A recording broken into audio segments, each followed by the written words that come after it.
In a previous video, we mentioned the fundamental theorem of symmetric matrices, namely that a matrix is orthogonally diagonizable and has real eigenvalues if and only if the matrix is symmetric.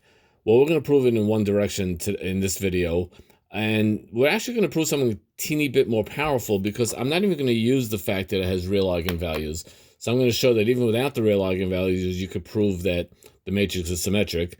Later, when we in a future video, when we prove the converse, we're going to show that if a matrix is symmetric, then it's orthogonally diagonizable and has real eigenvalues. So we're going to kind of, which is a teeny bit more powerful, meaning that for one direction we don't even need the real eigenvalues, and for the other direction we're going to say this: if it's symmetric, then it even has real eigenvalues. So it's just makes the proof a teeny bit more powerful, or we're proving something a teeny bit more powerful.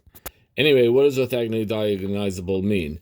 So it means that there is a matrix P, such that where P inverse times A times P equals D, D being a diagonal matrix. And remember, a diagonal matrix is a matrix that has all zeros except for the main diagonal.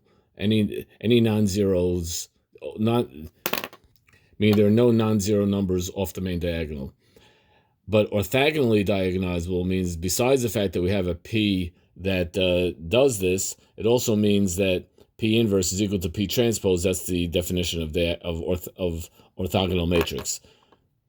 So orthogonally diagonizable means that not only is A diagonizable because I can find a P where P inverse AP equals D, but further it means that the matrix P that diagonalizes A is a orthogonal matrix.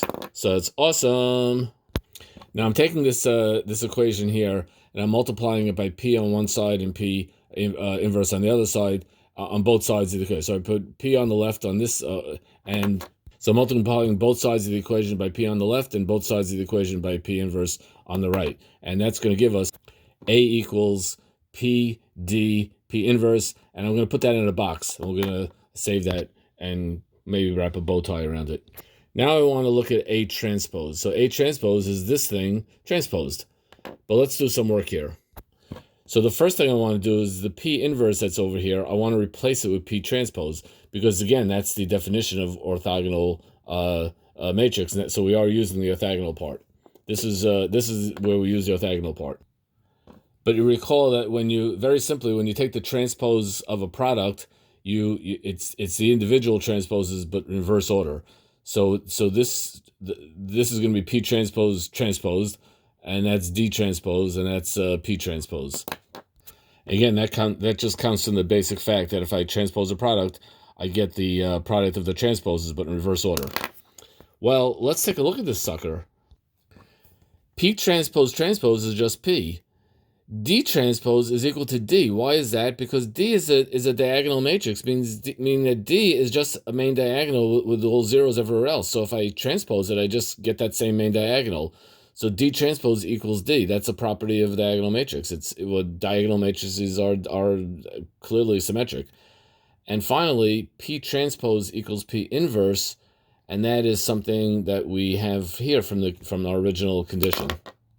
So again, I'm using the fact that P inverse equals P transpose, which is part of the conditions of the problem. Well, look at this box here, and look at that box there that I gift wrapped these two boxes. They're the same thing, P, D, P inverse, P, D, P inverse. But hold a second. This box is equal to A transpose, and this box is equal to A, but they're the same thing, which means A is equal to A transpose, which is the very definition of symmetric matrices. And we've proven it. Yay!